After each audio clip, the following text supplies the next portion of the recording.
जय हिंद दोस्तों, कैसे हैं आप सब। आई होप आप अच्छे होंगे। बहुत दिनों बाद मैं आपसे कनेक्ट हो रही हूँ। एक्चुअली टाइम नहीं मिल पा रहा था, ड्यूटी ऐसी रहती है हमारी। और पिछली मेरी जितनी भी सारे वीडियोस रही, आपके कमेंट्स तो मैं देखती थी और आपका डिमांड ये रहता था कि मैंने अपनी यूपीएसआई की तैयारी कैसे की।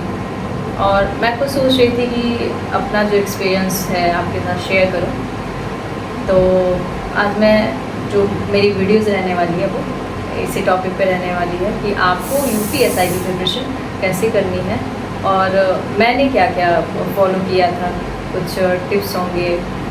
तो सबसे पहले तो आपको भी पता होगा कि किसी भी एग्ज़ाम के लिए हमें उसका सिलेबस जानना ज़रूरी होता है। तो सबसे पहले आप क्या करिए कि उसका सिलेबस निकालिए यूपीएसआई का। और सिलेबस में भी आपका क्या होता है कि 4 सेक्शन में होता है। हिंदी होती है और जीएस का पार्ट होता है और मैथ्स होती है और रीजनिंग। इन चारों पार्ट से आपके 40 क्वेश्चन पुटअप होते हैं और टोटल आपका मैक्सिमम मार्क होता है 400 का। और एक क्वेश्चन पे रहते हैं आपके 2.5 मार्क। तो इस हिसाब से आपको अपनी पूरी स्ट्रेटजी बना के चलनी है। तो आप सबसे पहले अपनी सिलेबस निकालिए, उसके हिसाब से डेली आपको चारों सब्जेक्ट कवर करने हैं। ऐसा नहीं है सिर्फ आप एक पढ़ें फिर आप कुछ और काम आ गया, आप कुछ और काम करने लगे। सबसे पहले रेगुलरिटी बहुत ज़रूरी है, जो मैंने फॉलो की थी। तो आपका अब नोटिफिकेशन एग्ज़ाम का आए ना आए ये सोच के आपको प्रिपरेशन नहीं करनी है कि नोटिफिकेशन तो आया नहीं, अरे आया तो है। आपको अपनी तैयारी बिल्कुल मजबूत रखनी है और शुरू से रखनी है। तो आपको अगर आप हिंदी मान लीजिए पढ़ने बैठे, उसका एक टॉपिक आप चूज़ करिए। जैसे वर्णमाला हो गया, अब वर्णमाला उठाइए और उससे आप डीप में जितना पढ़ सकते हो उतना पढ़ लीजिए। पहले ही एमसीक्यूज़ सॉल्व करने की कोशिश बिल्कुल मत करिए। एमसीक्यूज़ आपको कब करनी है, जब आप टॉपिक कवर कर लीजिए। जैसे आप वर्णमाला उठाएं या समास उठा लिए हिंदी का, और उससे रिलेटेड आपको जितनी भी वीडियोज़ मिल जाए यूट्यूब पे, वो आप पढ़ लीजिए। और उसके बाद से क्या करिए, आप एमसीक्यू उसके बाद लगाइए। फिर आपके अंदर एक कॉन्फिडेंस लेवल आएगा। पढ़ने के बाद अगर आप एमसीक्यूज़ करते हैं तो उसका एक अच्छा रिजल्ट आपको देखने को मिलेगा। तो ऐसे ही सारे सब्जेक्ट में आपको करना है। और जीएस का जैसे होता है, जीएस का जो सिलेबस है वो काफ़ी वास्ट होता है, जिसमें हमारी पॉलिटी रहती है, साइंस रहता है, ज्योग्राफी होती है, और जो बीएनएस यानी कि जो पुराने आईपीसी और सीआरपीसी होती थी उसके क्वेश्चन आते हैं। करंट अफेयर उसमें होती है।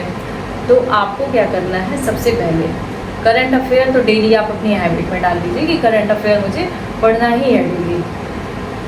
और ये जो आईपीसी सीआरपीसी मैं कह रही हूँ, जिसे आप बीएनएस बोलते हैं, इसे आप पहले बिल्कुल मत टच करिए क्योंकि आपके लिए बिल्कुल नया है। मैंने भी ऐसा ही किया था क्योंकि इससे 2 से 3 क्वेश्चन आते हैं और वो जो मोस्ट इम्पॉर्टेंट जो उसमें धाराएं होती हैं उससे आती हैं।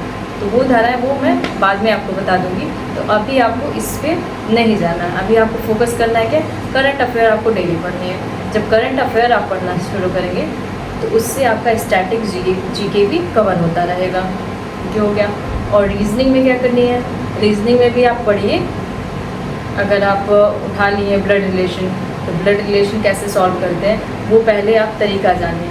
उसके बाद से आप तुरंत बाद से जो एमसीक्यूज़ होते हैं उसे सॉल्व करिए।